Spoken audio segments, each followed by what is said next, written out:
Action. তুমি তুমি তুমি ঠিক আছো তো? হ্যাঁ আমি ঠিক আছি, কিন্তু তুমি এখানে কি করে আসলে? আমি আমি কি করে আসলাম সেটা বড় কথা না, আমাকে ও খবর দিছে।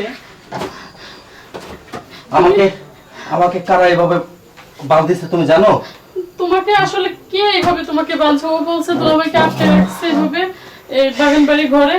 বলো তোমাকে এইভাবে কে এরকম ভাবে তোমাকে আটকে রাখছে? আমি কখনো কল্পনা করতে পারিনি যে আমি একটা ডাকাত পরিবারের মেয়েকে বিয়ে করেছি। ও মাই গড, তুমি কি বলতেছো? হ্যাঁ, তুমি একটা ডাকাত পরিবারের মেয়ে, এটা আমি কখনো ভাবতেও পারিনি, ভাবতেই আমার লজ্জা লাগছে। তুমি কি বলতে চাচ্ছ? আমি ডাকাত পরিবারের মেয়ে মানে? কি বলতে চাচ্ছি তুমি বোঝো নাই? হ্যাঁ? না, বুঝতেছি না। তোমার দুইটা ভাই ডাকাত, একদম ডাকাত। তারা তোমার দুইটা ভাই এই চাঁদরাতে আমাদের সবকিছু ডাকাতি করেছে। তার লোকজন আমাদের এই এই ঘড়ি, আমাদের ব্যাস লাইট, তোমার গহনা সবকিছু তারা ডাকাতি করেছে। এর সাথে তোমার দুইটা ভাই জড়িত।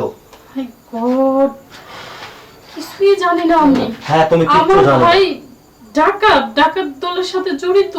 হ্যাঁ, কি সব বলছো তুমি? আশ্চর্য, আমার তো মাথায় ঘুরে যাচ্ছে। তাদের লোকজন ডাকাতি করেছে এবং সবকিছু ছিনিয়ে নিয়ে তোমার ভাইদের ভাগাভাগি করেছে, এবং এতে পরিষ্কার বোঝা গেছে যে তোমার ভাই আবার সেইগুলোই তোমাকে আমাকে গিফট করেছে।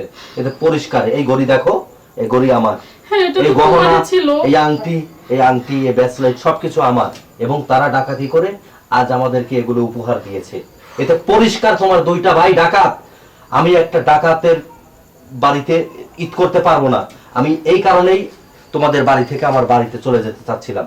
তারা কি করেছে, রাস্তায় থেকে তাদের সমস্ত ডাকাত আমাকে রশি দিয়ে বেঁধে টেনে হেঁচড়ে নিয়ে আসছে, নির্জন ঘরের মধ্যে আমাকে আটকিয়ে রেখেছে।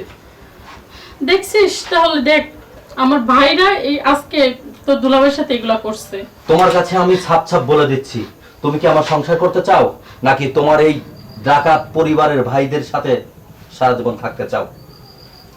শোনো, আমি আজকে থেকে চিরদিনের জন্য আমি আমার ভাইদেরকে ত্যাগ করলাম।